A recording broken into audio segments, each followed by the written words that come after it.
you leave out, right? Here's the challenge I had. You guys, these are true stories. I was walking out of the store, this little 8-year-old girl sees me and goes, "Oh, you're the peacock." She was the first mass singer of the peacock. And then shortly after that, this college student sees me and says, "Hey, I know who you are. You're Joseph from Joseph and Eve." Having said that, it makes it really difficult putting a show together that spans 6 decades and many different generations. So having a career like I've had with all the ups and the downs and the twists and the turns is that different people know me from different moments in my life.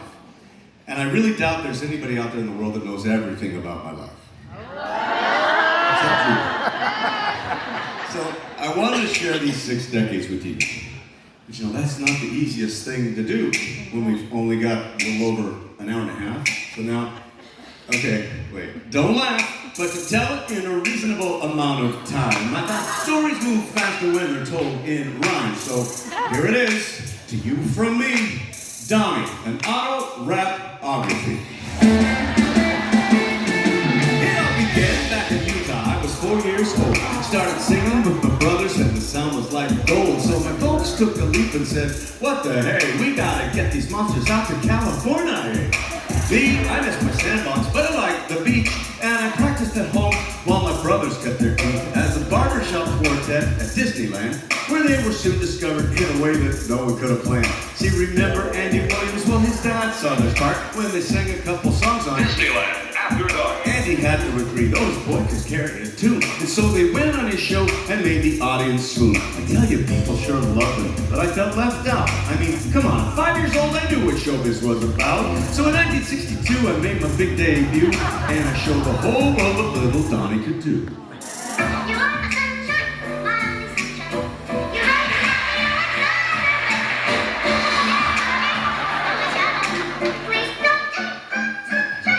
By 67, we got noticed by the great Jerry Lewis, who played to my and the Bob Hope comedy special musical. And Nancy Sinatra was.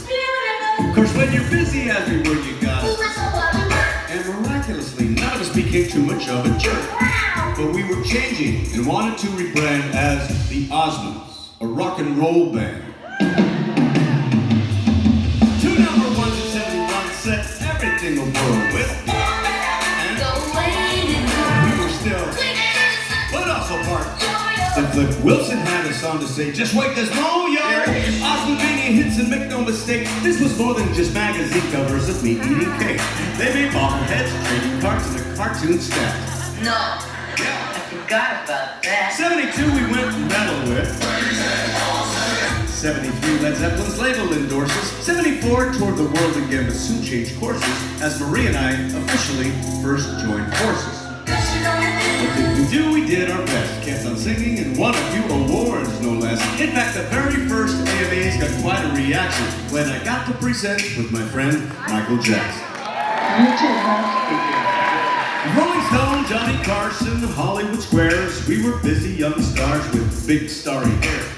Till 76 when we said a little prayer as the Donnie and Marie show hit the air. You're lying.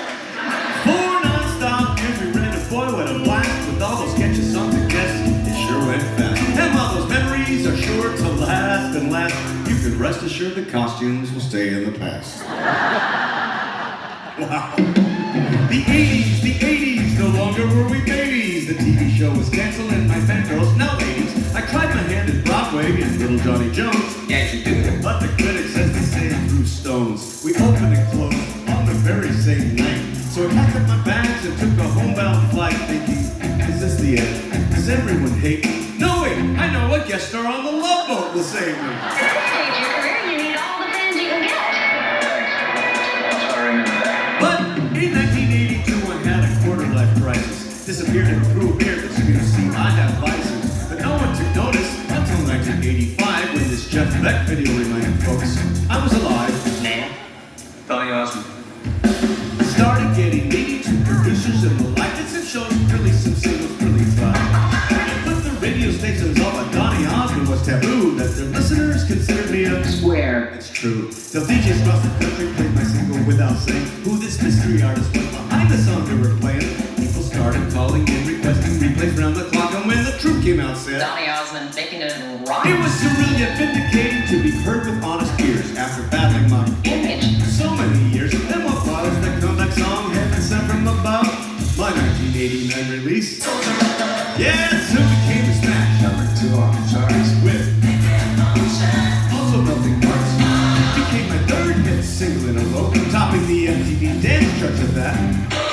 Then Capitol Records swooped in, wine dined inside me as the media 180'd on the history behind me, embracing the little Donny who'd grown into a man, fading away so much more as the 90s began. Cause I was back from the dead, and as Arsenio said, there's some new exciting days ahead. and not just in music, though I didn't quite retire with a string of new hits like in 1991 I found my talent for touring, included the racing kind, which is so alluring. I had 2 celebrity charity Grand Prix on slate, and wouldn't you know I won them both! How do you feel, man? Great! I almost went pro, really Chevy was down, but I was offered a role in a show out of town, playing a guy with lots of brothers who somehow stood out.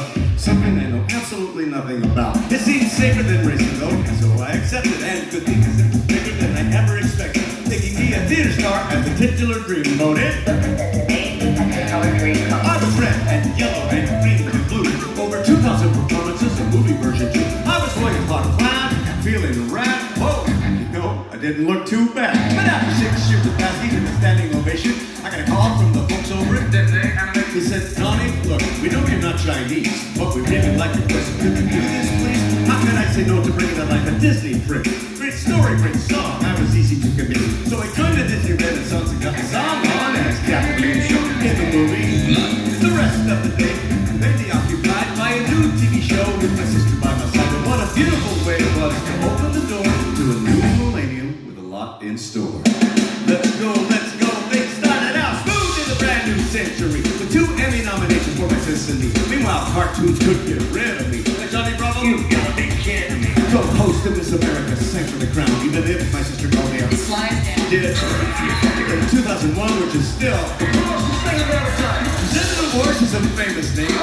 Prepared to talk for the Olympic Games, 2 years hosting. And hey, he got another Emmy nom for that. Hey, Joey got a pyramid of friends and Rob went. I can't believe you get the big Donny Osmond! Then it pressed a twist down when we flipped out Osmond. Got a star with the whole Osmond posse. Wayne Brady, Len Erman, Len Cole, Larry King, Oprah and Rachel with Ellen between Dr. Phil, Jimmy Kimmel, Pierce Morgan as well. What can I say? Talk shows know that I sell. Back on Broadway as Gaston. Weird Al Video is fun. One silver, one gold, one platinum album. We'll do a cameos on See Donny mugging. Awards that were groovy. College road trip the movie. Then in the fall of 2008, despite all the projects I had on my plate, my sister and I set an opening date. 6 weeks at the Flamingo, it was gonna be great. Little did we know it would change our career. 6 weeks, 6, 10 to 11 years. I love to reminisce about the cheers and the tears, but the clock's still ticking, so we gotta switch gears. The year after we opened, Hollywood called and said, are you hip enough to strut your stuff on? Dancing with the stars. And I said, Marie did it last year and had a good run, so grandpa or not, I will not be outdone. I'll give it a shot, you son of a gun. I came, I danced, I won! The decade seems to be my busiest yet. Tours and albums and shows you bet. Plus up, wrapped it with Anthony birthday card that broke the net. Then around and I got wax figured, another surprise opportunity delivered with dressed as a I was the very first. Of course, it wasn't the first time we made the choice to hide my face and so I could share my voice. It's just such a great way to let the haters know. But Donny, are you gonna get? Out of sight, 60 plus years at the speed of light. If you didn't know before, then the flow was nice. Well, now you know, oh sure, right, Donny? Right, okay, let's finish strong. My name's Donny Osmond.